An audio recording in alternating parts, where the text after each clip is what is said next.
आज हम लोग देखेंगे अर्थ के आधार पर वाक्य 8 प्रकार के होते हैं।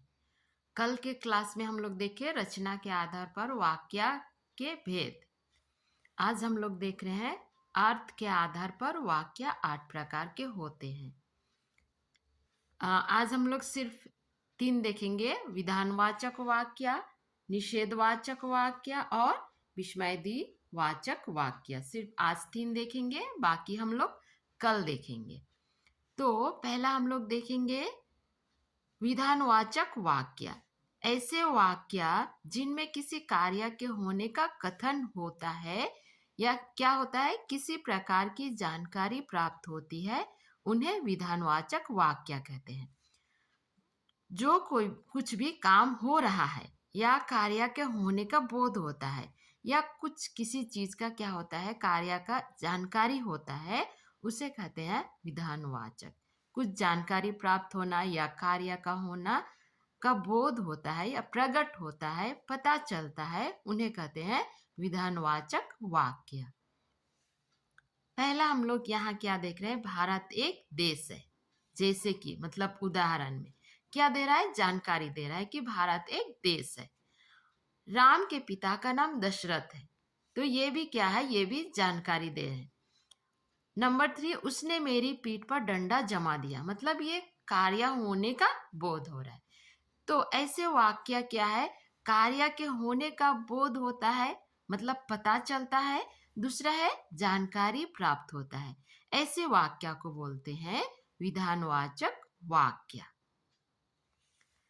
दूसरा देखेंगे नंबर ख, निषेधवाचक वाक्य। निषेध का मतलब ही है ना, रोकने का, ना करने का।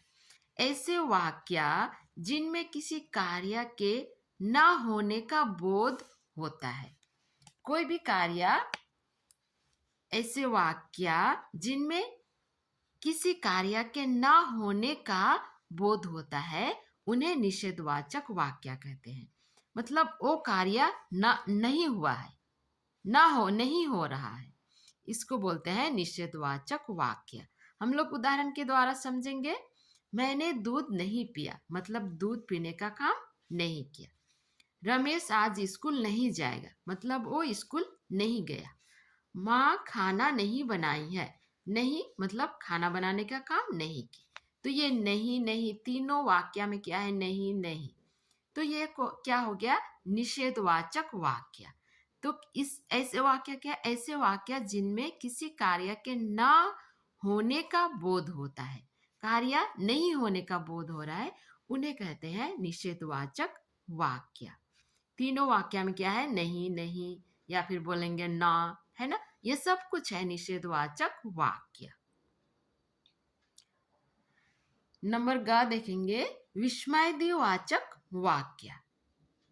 विस्मय का मतलब ही है आश्चर्य। किसी चीज को हम लोग देखते हैं या फिर विस्मय होते, विस्मयवाचक वाक्य।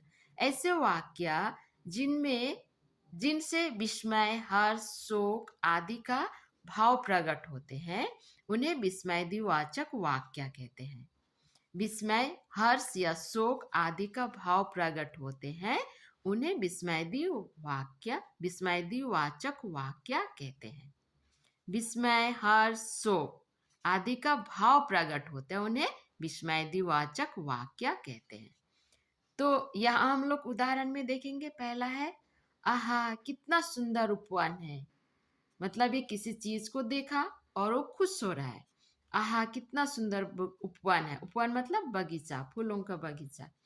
और यहाँ आहा के बाद में विस्मयदी, ये चिन्ह है, विस्मयदी चिन्ह है। दूसरा है नंबर 2, ओह कितनी लंबी रात है। किसी शोक को मतलब किसी कठिन परिस्थिति से गुजरते हैं, तो इस तरह ओह कितनी लंबी रात है, इस तरह।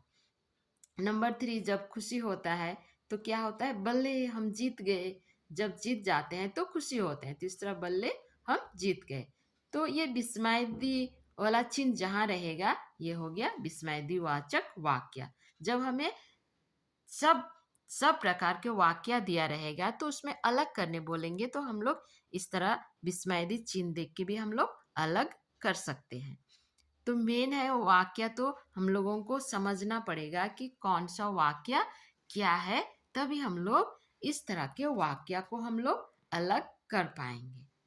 तो आज हम लोग देखें अर्थ के आधार पर वाक्य 8 प्रकार के होते हैं।